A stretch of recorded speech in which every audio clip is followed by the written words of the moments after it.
नमस्कार, जय भीम। मैं कुलगेश चलवादी बहुजन समाज पार्टी महाराष्ट्र स्टेट का जनरल सेक्रेटरी हूँ।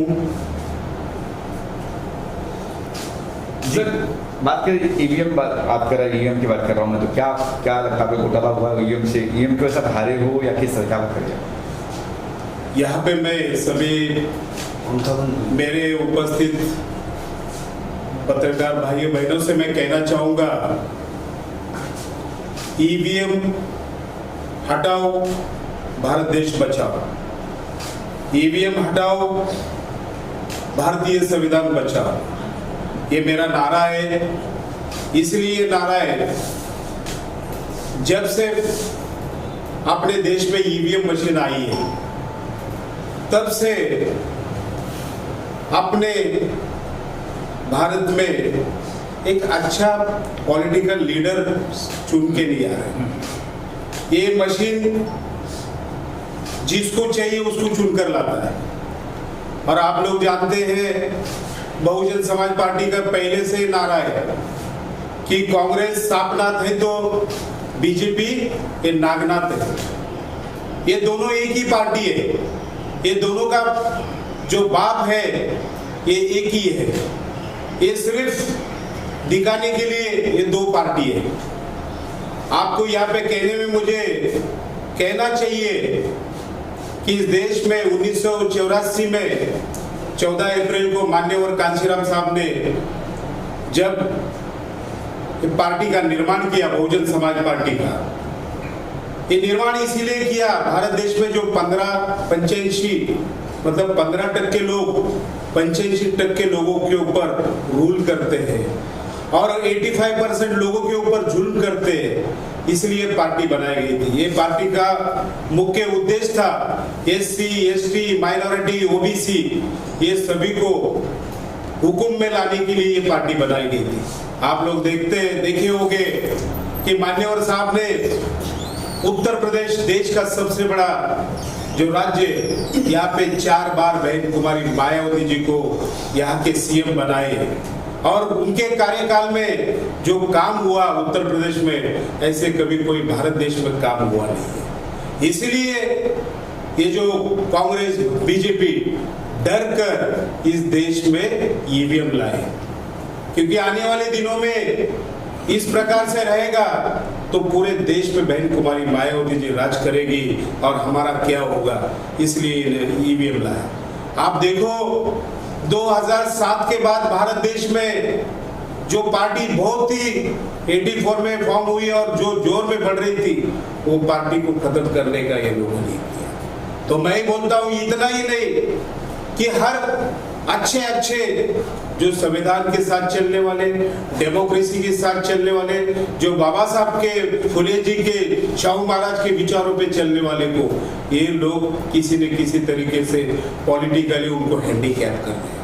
और इसलिए मैं यह कहना चाहूंगा कि ये देश में जब ईवीएम बंद नहीं होता तो आने वाले दिनों में ये लोग बाबा साहब का संविधान भी नहीं रखेंगे और भारत देश में जो 85% जो एससी, एसटी, ओबीसी जो माइनॉरिटी है, इन लोगों के ऊपर बहुत बड़ा अत्याचार होगा। तो मैं यहाँ पे कहना चाहूंगा, ये जो बीजेपी है, कांग्रेस है, आप देखें कि राहुल जी गांधी ने इतना बड़ा भारत जोड़ो अभियान किया, उसमें कहीं भी उन्होंने ईवीएम हटाने के लिए न कहा, ईवीएम का नाम भी नहीं लिया। और आज आप देख रहे हैं कि भारत देश में इलेक्शन चल रहे, जो चुन के आने चाहिए वो चुन के नहीं आ रहे। आज मैं मेरे कॉन्स्टिट्यूंसी का बताऊंगा, मैं वडगांव शहरी से बीएसपी का कैंडिडेट था। मेरे यहाँ पे बहन कुमारी मायावती जी का रैली हुआ और वहां पे मैं देखा कि मुझे, जबकि पूरा मीडिया कह रहा था, पूरा एलआईडी कह रहा था, सब लोग कह रहे थे कि इस बार बहुजन समाज पार्टी का सीट वडगांव शहरी से लगने वाला है, पर जब मत की गिनती हुई, वहां पे चकराने वाले मत का गिनती हुई, 3762 मत मुझे मिले।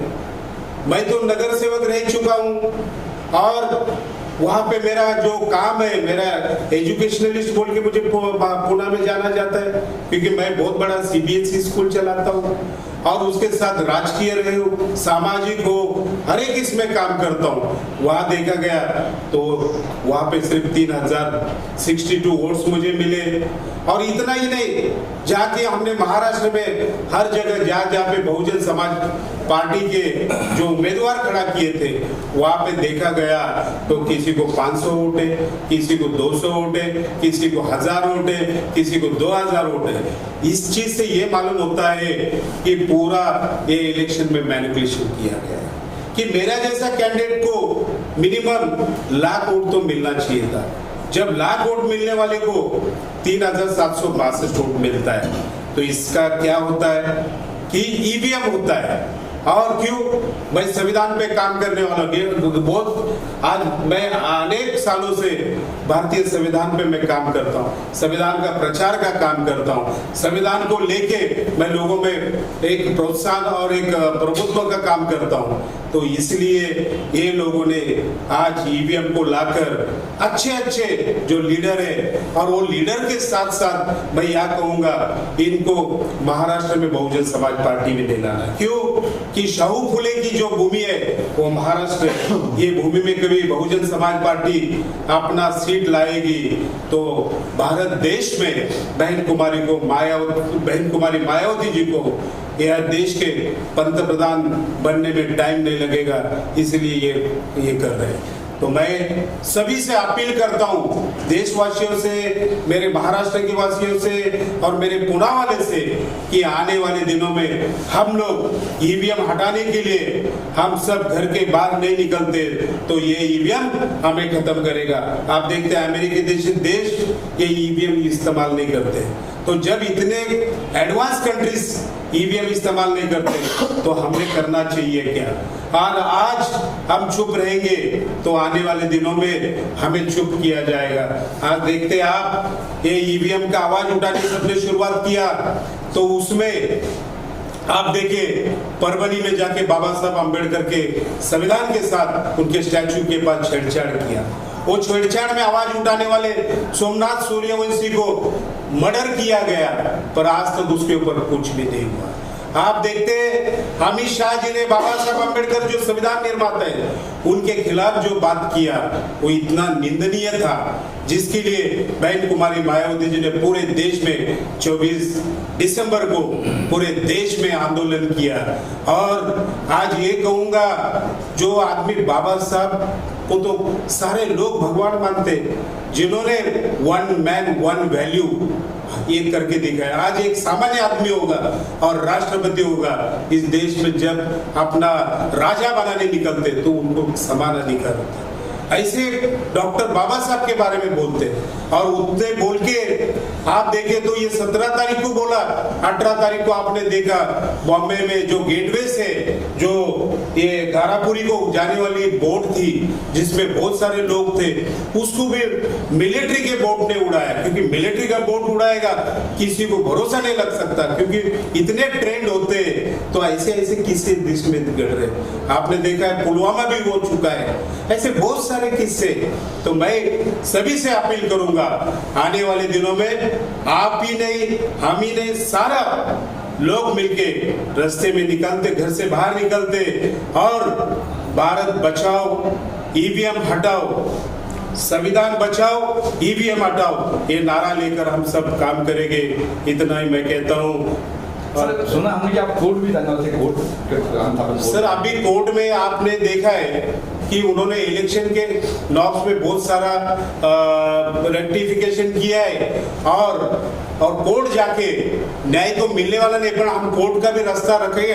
पर जब तक सारे जनता रास्ते पे नहीं उतरते तो ईवीएम हटाना मुश्किल है। और आपको ये भी कहूंगा, बहन कुमारी मायावती जी इस ईवीएम के खिलाफ कोर्ट में चल रहा है, उन्होंने जो ये दाखिल किया है, और हम भी पुणे की तरफ से सभी उम्मीदवार मिलके हम भी इसमें कोर्ट में जा रहे हैं।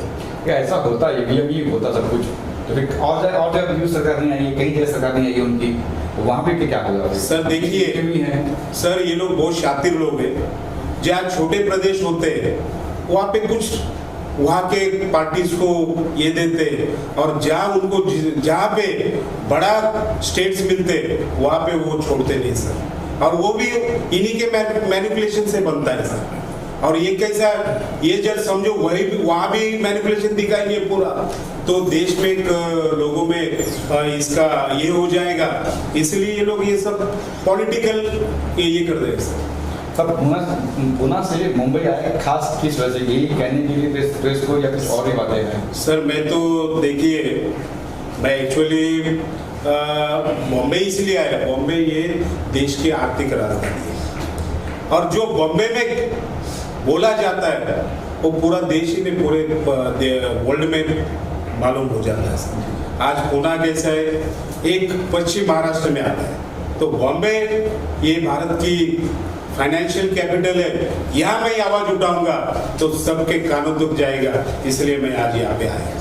चुनाव आने वाले, बीएमसी के चुनाव आने वाले, क्या लगता है आपको कि फिर ईवीएम ही होगी या फिर आप कुछ कर रहे हैं, एक्शन ले रहे हैं? सर देखिए, हमारी मांग है इसके बाद जो भी इलेक्शन हुए तो जो कॉन्स्टिट्यूशन में लिखा गया है बैलेट के ऊपर, क्योंकि वोट जो हम देते, आप देखिए रक्तदान करते तो आपके आंखों के सामने होता, आप नेत्रदान करते आपके आंखों के सामने होता है, आप अन्नदान करते आपके आंखों के सामने होता है।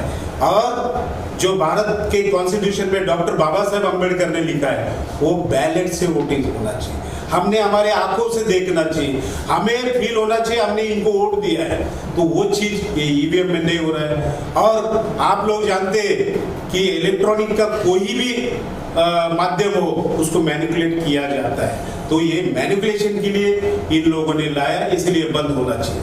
सर ये भी सुना कि ईवीएम मशीन को कई लोग जांचते परखते हैं, मतलब कई लोग 40-50 लोग जांचते हैं, उसके बाद ईवीएम आती है मार्केट में, या हमें वोट देने के लिए। सर फिर से कहीं में क्या मैंने सुना है कि ईवीएम मशीन को अपने 40 से 50 लोग जांच करते हैं उसका, सही है ये नहीं है, गलत है ये नहीं है, उसके बाद ये आती है वहाँ पे जहाँ पे वोट देना है।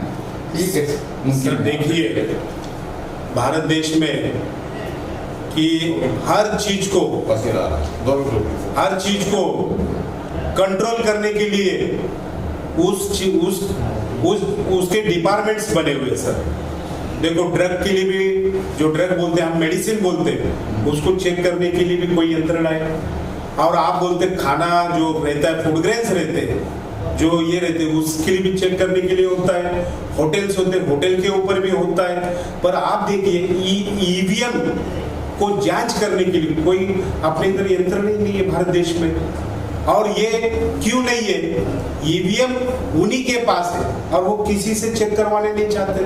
आज देखिए कि ईवीएम इस बार जो यूटिलाइज महाराष्ट्र में किया गया, ये गुजरात की कंपनी ने निर्माण किया। तो गुजरात की कंपनी के बारे में मैं बोलना तो नहीं चाहता हूँ, सारी दुनिया को पता है क्या गुजरात कर रहा है और गुजरात में क्या क्या हो रहा है, ये तो आप सभी जानते हैं और पूरा भारतवासी जानते हैं। लास्ट में क्या मांगे क्या करता है? सर हमारी मांग है, जो इंडियन कॉन्स्टिट्यूशन में जो डॉक्टर बाबा साहब अम्बेडकर ने जो बैलेट पे वोटिंग होना चाहिए, बैलेट बॉक्स में नहीं सर, बैलेट जो हम हमारे आंखों से देख के सिक्का मारेंगे, ऐसा मतदान होना चाहिए।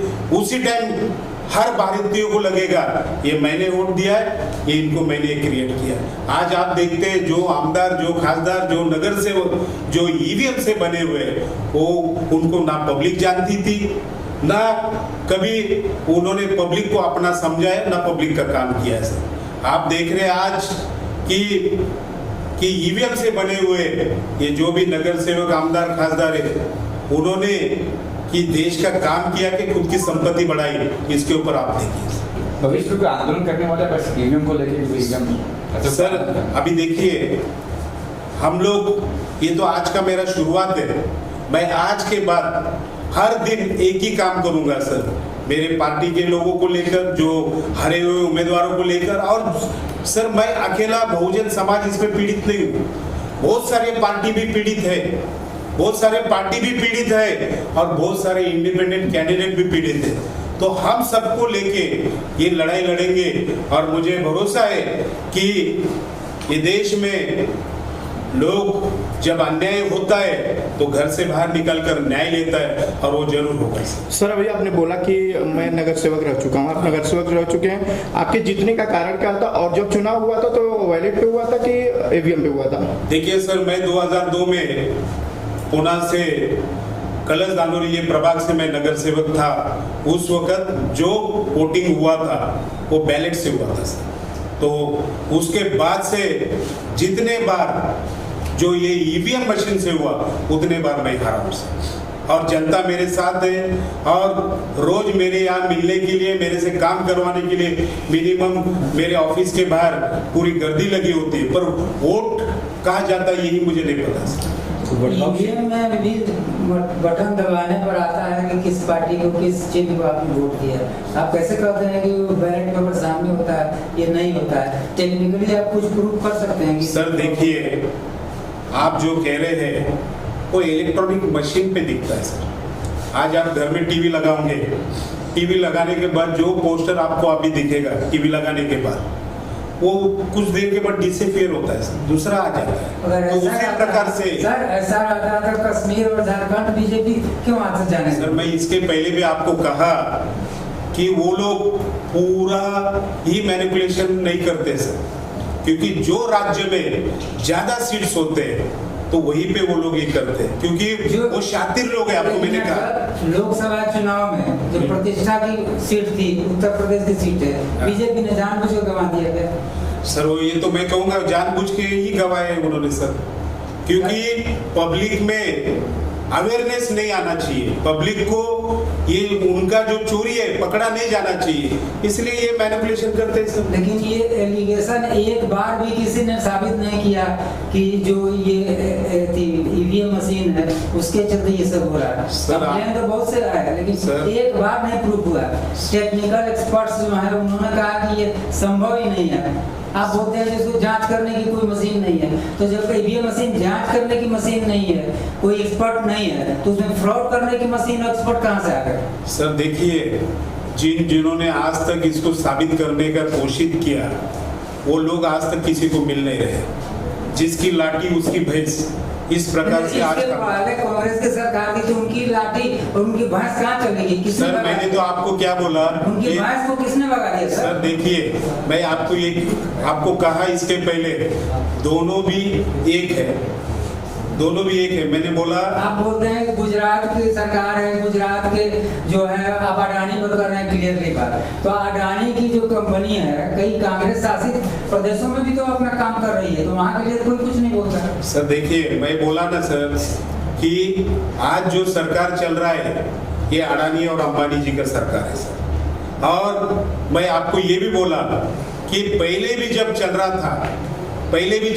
था हम लोग कहते कि कांग्रेस को सांपनाथ कहते और बीजेपी को नागनाथ कहते, कि ये दोनों का मैनिफेस्टो एक है। सर यूपी में उसी नागनाथ के भरोसे आपकी मायावती बहन ने 2 बार सरकार बनाई थी सर। ये तो आरोप है सर, आरोप है कि आरोप है सर। देखिए, सरकार उनके समर्थन से बनी है, आरोप है। नहीं, सरकार जब बनी है, देखो सर कि सुनिए, 2.5 वर्ष का था जब मायावती जी का 2.5 वर्ष पूरा होगा, उन्होंने विड्रॉ कर दिया कि नहीं हम नहीं अब आपको समर्थन देंगे।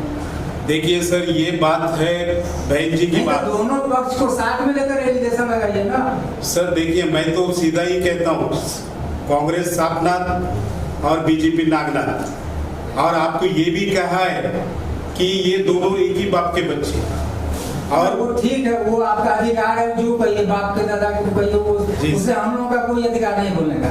जहाँ उनका गढ़ है, जहाँ जो है बसपा की स्थापना हुई, वहाँ तो उनका आधार खिसक रहा है, तो वहाँ तो कुछ नहीं हो रहा है। यहाँ जब खाता ही नहीं खुला है, तो इसमें आप बोल रहे हैं कि ये हुआ वो हुआ, तो आपके जो एलिगेशन है उसका कोई आधार मानता है क्या? मैं इतना ही कहूँगा सर, आप जो बोल रहे थे भाजपा के, सर हम आप ही के पक्ष नहीं बोल रहा हूँ सर, सुनिए ना।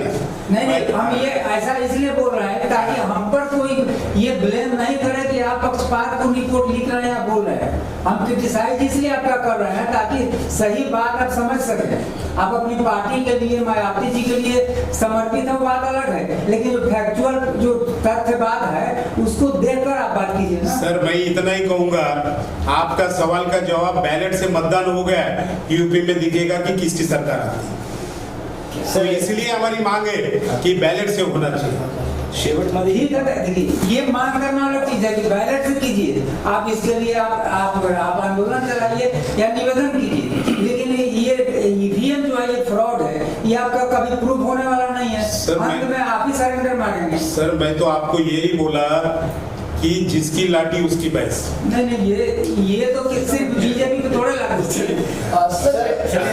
सर बांग्लादेश के जो हालात हैं क्या चाहते हो आप इंडिया में? नहीं देखिए सर, मैं आज सिर्फ ईवीएम के बारे में बात करने आया हूँ और मनमोहन सिंह जी को मैं श्रद्धांजलि अर्पित करने आया हूँ। अमित शाह जी ने जो बाबा साहब के किया था उसके बारे में मैं निषेध करने आया हूँ। सर लेकिन बांग्लादेश में जो हो रहा है वो भी तो देश का ही मुद्दा है और मुझे लगता है उस पर ज्यादा सवाल उठना चाहिए। सर देखिए वो बात पे मैं कह सकता हूँ, बट कैसा है मेरे को कुछ लिमिटेशंस है कि ऊपर के पॉलिटिक्स के हमारे बड़े नेता बात करें ये ठीक रहेगा। सर आप टीचर भी है, फिल्म में एक्टर भी रहा, फिल्म में कमाई किया। जी सर। क्या कुछ प्लान है मुंबई आए हो तो बॉलीवुड में यहाँ पे आए? सर है हमारे पीके सोलंकी जी हमें कुछ डबिंग के लिए भी करने के बोले थे। मैं उनको पहले बोला जब तक ईवीएम का मेरा संघर्ष नहीं होता मैं आपका फिल्म का काम बाद में करूंगा, पहला ईवीएम से करूंगा। तो उनके एक्टिंग